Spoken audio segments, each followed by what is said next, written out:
Hey, I'm Pascal from Orangepixel. Welcome to another video. I'm slightly nervous because the next couple of weeks I'm working towards releasing a game.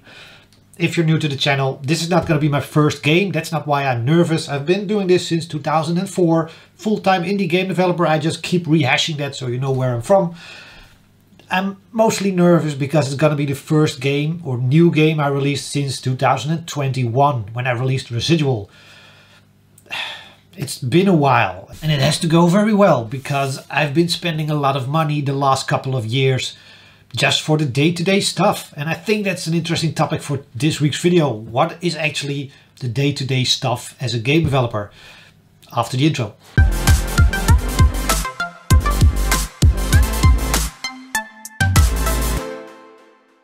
So in 2021 I released Residual. This was a game from a Kickstarter with a publisher and it went live and all that stuff in 21. I also already started on my next game, Regulator City. So it was in development a few months before Residual got released. But now we're 2024, it's still not done. A lot of talk about that game on this channel. It had funding last year, which helped a lot and allowed me to keep working on it until it's close to perfection. It's not there yet, but it's very good now. And there's a new demo on Steam. Go check it out. Uploaded it last Friday, so it's worth a try and just to see where the game is right now. Anyway, long story short, I needed another project that was gonna make me money because games have a long tail. They keep selling in small amounts here and there. That's why I release a lot of games and try to release them on as many platforms as possible, getting little tiny amounts of money everywhere, every month, because there are bills to pay. If you're a game developer, if you're doing this full time, you're probably gonna have to pay certain amount of bills and certain amount of money to certain companies and tax agencies and things like that. So I figured this could be an interesting video to talk about a couple of things that I, in my case, have as a burn rate for my company, pretty much. I'm a solo game developer, so I work alone. This is my office, also a spare room in our house. So I'm not renting an office. That saves me a lot of money. I try to do everything as cheap as possible, and that's probably tip number one in this video. Try to use the stuff you already have and don't try to do things because they just look more important or more serious. Like I know a lot of game developers hire an office somewhere. If you have no own space in your own home or kids running around or whatever, I can understand you want to get out of there, but it will come at a cost, and you'll have to just figure out if it's worth it. For me, this is pretty much our home, my home office. That means all the utility stuff, energy, internet, water, like filling up my water bottle or whatever. All that stuff is pretty much part of our home. So I'm not separating that because it's just such tiny amounts. It's not worth it to separate it. We just have one bill. My wife also works from home many hours, part days, and other part of the day she's at her storage box, but half the day she's at home using the same internet, same electricity, all that stuff. It's just one heap and we're paying it anyway, so that saves me a lot of extra money. The stuff I do have to pay for business-wise as a phone number, pretty much. It doesn't have to be business-wise, but it's easier to have it business-wise. Of course, there are bank costs. You have a business account that's pretty common, I think, in most countries. You don't want all your business money and all your expenses and all that stuff in between your grocery store and grocery shopping and other purchases, because especially if you get to the point you need an accountant, they want those things split up. You don't want your accountant have to go through all your grocery purchases and clothing and whatever. You just want them to focus on the actual stuff, that's the business stuff. But a bank account in the Netherlands, at least I think most countries, costs some sort of money. It's not a lot. We're talking maybe like 10-20 euros a month. It's pretty much BS from the bank side. Banks want to make more and more money for no apparent reason. But you gotta live with those things. It's very terrible to see, but it happens. Those kind of payments are simply there. Insurance. Obviously, I have an insurance. If something happens, if I go downstairs and fall from the stairs and I can't work because I break everything, all my arms and legs and whatever, I'm insured for that, and I will actually get money the rest of the year or the rest of the amount of months that I can't work. It's a very tiny sum because I have a very risk-free job. I mostly sit behind my desk typing on a keyboard, not a lot of risk there. So the insurance for that means it's also very low payment. I think, I don't know, I'm not sure, a couple of 10, 20, 30 euros a month, maybe a little more, probably a little more. It's not a huge amount. Those are just some basic costs that I have here and there. I do all the stuff myself, pretty much, programming, art, sound effects. I buy libraries and packs here and there, especially if they are on sale and discounted. So I just have a growing library and I can reuse those sound effects in my games. And if you played more or multiple of my games, you've probably already discovered various sounds that I try and reuse every time. Personally, I think it just combines everything into one world or one universe, so that kind of works out very well for my games. But I have a lot of sound effects I never use, and they're all sitting there, and there's just a lot of stuff there. It's not a business expense or an expense that comes back every month. I only buy new packs if I really need something that I don't have yet, or if there's just a very good deal where I get hundreds of sound effects or 1,000, and for maybe like $50, that's a pretty good deal. I'll jump onto that because you never know when you need a sound effect like that. Okay, now I opened my spreadsheet just to see if I have covered everything. It actually looks like my insurance is 125 euros a month. I'm not a fan of insurances because I think a lot of that is garbage and we're being scammed, and when there's something that you need to get paid out, it's often very difficult to get the full amount. So they're always trying to find ways why they wouldn't pay you. So I'm not a fan of things like that, but it's a good thing to have nonetheless. If something happens, even though it's a very tiny chance, I am insured and will figure it out by then how to actually get that money from the insurance company. Also, it means that I have certain expenses, which is a good thing if you own a business, because that usually comes out of your profit. And that means if your profit lowers, you also pay less taxes. So it's good to have certain things that you have to pay for each month. And I just remembered that besides that, I of course also have a website. I have a website host, so I pay my host. I think I do it once a year, can't remember how much, but it's not that expensive these days to host a website. I have a couple of domains for various of my games. All in all, I think that's like, I'm not sure, I think maybe 100 euros per 2 or 3 months, about that. It's not a lot, and of course you don't need various domains. I already made a couple of domain names just fade out and haven't paid for them anymore, and they're now somebody else's domain. I still have Space Grunts, I have Regulated City, I have Heroes of Loot, I think, and Gunslugs. I have those domain names. I'm not sure if I really need them, but as long as I can pay for them, I'll keep paying for them, because it's nice to have them in case anything happens with my games and you just really want that domain name.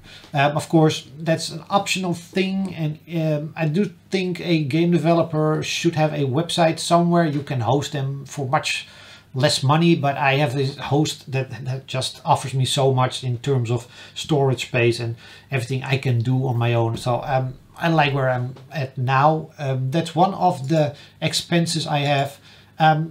Talking about expenses, the accountant. It's good that I have an accountant, because there's a lot of rules and things that change every now and then, and they are on top of those things, and every now and then they'll have something that allows me to get money back from the tax agency over a couple of years ago. So things like that is something I wouldn't be able to keep up with. I also want to make sure that everything is done correctly, because there's a lot of rules and laws, especially in the Netherlands, and that's probably not in every country, but over here there's a lot of rules and changes and variations on things, and it's just like spaghetti. It's so many layers of rules and things. I don't want to keep track of all that. So every now and then I pay my accountant, like quarterly, but also yearly. Quarterly, for every quarter there has to be a tax stuff has to be done.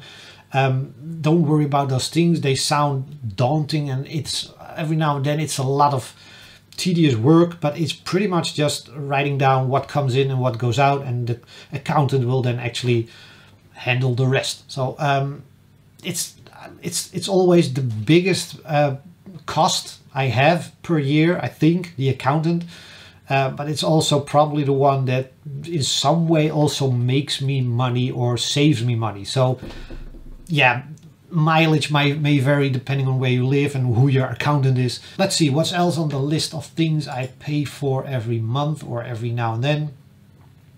It's not a lot, for the simple reason that I am just keeping it all pretty simple. I don't have subscriptions for software or anything like that. Most of my software is open source. Every now and then I'll buy new hardware, but that's just a nice expense that also lowers your profit and things like that. And I don't need a lot of hardware at all. Laptop, monitor, keyboard. I'm good to go for the next couple of years. So yeah, I don't think, besides that, there's just money coming in, which is pretty much how you want your company to run and how you want to do these things. Having money coming in. Every month I get paid by Apple, by Google, by Steam, depending on thresholds and if I'm above it or below. Atari is now paying me every month. Nintendo is paying me every month from Switch sales. One payment I have to do is to Serious Lion, and that combines a part of the Switch and the Atari sales. So once those get in, I do a little report to Serious Lion, and he will then actually send me an invoice. I pay him, done deal. And everything else is just money coming in here and there. YouTube money, ad money is also coming from Google. And this is pretty much where we're at now. My last game was released in 2021, and that means we have done some ports here and there to the Switch and to the Atari. So those were releases, but not new games. But that money, every now and then when you release a game, there's a little bump in sales on that platform. So money is still coming in from all those existing games, but obviously it's slowly, or for your viewers over there, it's slowly lowering and getting less and less. And I have to release a new game, and that game now has to make up for all these expenses, pretty much. What that means is that I can do some math here and there, and it's all guesstimates right now because you never know how much you're gonna sell until you sell. But right now the game is at 3,600 wish lists, not a lot. But we're going to do Steam Next Fest early June, and I kind of hope we're going to reach that 7,000 wish list, so double the amount we have now. It's going to be tough, but that's really my goal, because I'm releasing after Next Fest on a Monday.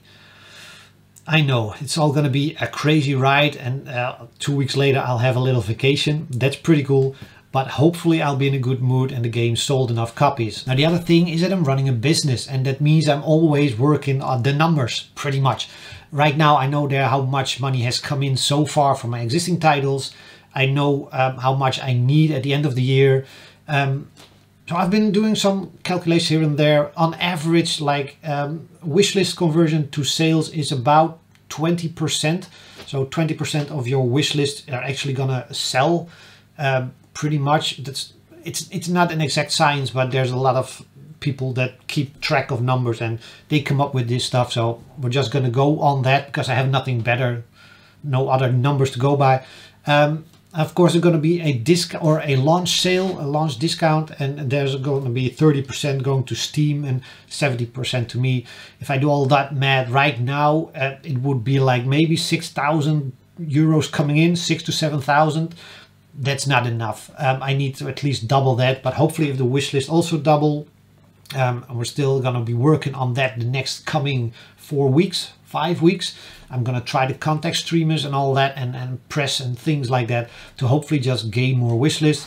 Hopefully once the game is on sale and live, enough people will be playing it and liking it that it will actually hopefully maybe get a little bump towards like 7,000, 8,000 wish list, maybe reaching the 10k. That's a hard sell. 7,000 wish list would be pretty cool. 7,000 wish list, I just calculated it's going to be about 1,400 sales times €8, I think, a little bit more depending on how much you sell in which country. We're going to breach 10k revenue, hopefully in the first couple of days. That would be pretty cool. If I can reach 10k, that would be pretty cool. I would still be on the very low end of things, but we live in a very weird world with games and sales, and a lot of companies are quitting or being dismantled. So I'm gonna take whatever I can. I can live with this because we're gonna be releasing on Switch as well. I think we can double it on Switch. Of course, I have to pay Serious Lion half of it. So there's going to be another 5, maybe 6,000 coming from that. Probably 4 or 5,000. And the game will still be selling the rest of the year. So I think in the end, I am going to breach more than 20k on Gauntlet of Power, which would be pretty cool. I think that would put me in the safe zone for the rest of the year. And then I still have Regulated City. I have still all my other games selling. I have discounts and sales planned. And we can still try to gain more revenue from Gauntlet of Power once it's live. So all in all, I think I'm going to be on the safe side. Regulated City will launch later this year. Of course, that's funded by a funding company, so a lot of the revenue coming from that will have to go to the funding people behind it. So there's not going to be that much, and it's going to be very hard to calculate how much I make on that game. But I also aim to have Space Ground 3 ready around the end of the year, or in a state that if I really have to release something, I can release it at the end of the year or early next year, just to keep it all going on. I think this might all be a little bit rambling here and there, but this is just so much stuff going through my head right now as I'm working towards releasing a new game. So obviously some nerves here and there, and just constantly thinking about the numbers. And then we have, of course, also mobile version can still be done for Gauntlet of Power, Android and iOS. Atari VCS version, forgot about that. We could still make some money on that one. All in all, I think the game is gonna do more than 20k, and at that point I would be very happy with it. Anything less is gonna be a little problematic. But we'll see and we'll find out, and I will talk about all that stuff later in the year on this channel. So don't forget to subscribe. Now I think this video is already getting a little bit long. Right now why I'm doing these numbers and all the nerves is pretty much last week another Dutch studio folded. Paladin Studios, I've known them. They've been around for 19 years, 1 year shorter than I have been around. They had 55 people, I think. Crazy. The week before that, another Dutch company, Keoken Interactive, also folded. The only two in the company left are the two brothers who started it. They haven't been around that long. I think they've been around for maybe 10, 15 years, somewhere in that ballpark. Anyway, just a lot of developers around me are falling. And that's scary, because I also notice that it's hard making money on games. Still, it's always been hard, but it's still hard. And there's so many games out there, quality games, that yeah, every time another developer folds, and these aren't companies that are cut because their parent company wasn't making enough money for the investors. These are companies that just can't manage to keep floating on their own. And that's very scary, honestly. But we're going to see how it all ends for Orangepixel at the end of the year. This is my 20-year anniversary, and I do like to make it to a 25th year anniversary at some point. Yeah, pretty much after 5 years from now. But I will have to see how that all goes. I have made plans for it. It's really about creating games faster and work with what I know already. So turnarounds like Gauntlet of Power, couple of months of development. If it can make 20k, that would be awesome. If I can make another 1 or 2 of those type of games for next year, or maybe end of this year, then I should be fine. If it's enough for this year or Orangepixel in the whole, I don't know. But that's because I just spent too much time on Regulated City, spent too much time on Residual before that, frankly. I think Ashworld was also a game that took too long. The thing is, I can now build on the knowledge I have for these games and how I wanted to create those games. I already know what to do now. So I can do these type of games much faster. And that's going to be the key right now. And I think that's maybe the second tip of this video. If you're a new developer, try to create games as quickly as possible, because long development cycles are becoming way too risky right now. There are just so many games out there. You can't compete with a lot of these games because they have a whole team and backing behind it, and they're already at a level higher. So at some point on the lower end of game development and games, there should be room for certain type of games. If we can dive into that spot and create interesting and very highly replayable games for a certain price, I think I think that's the best way to survive.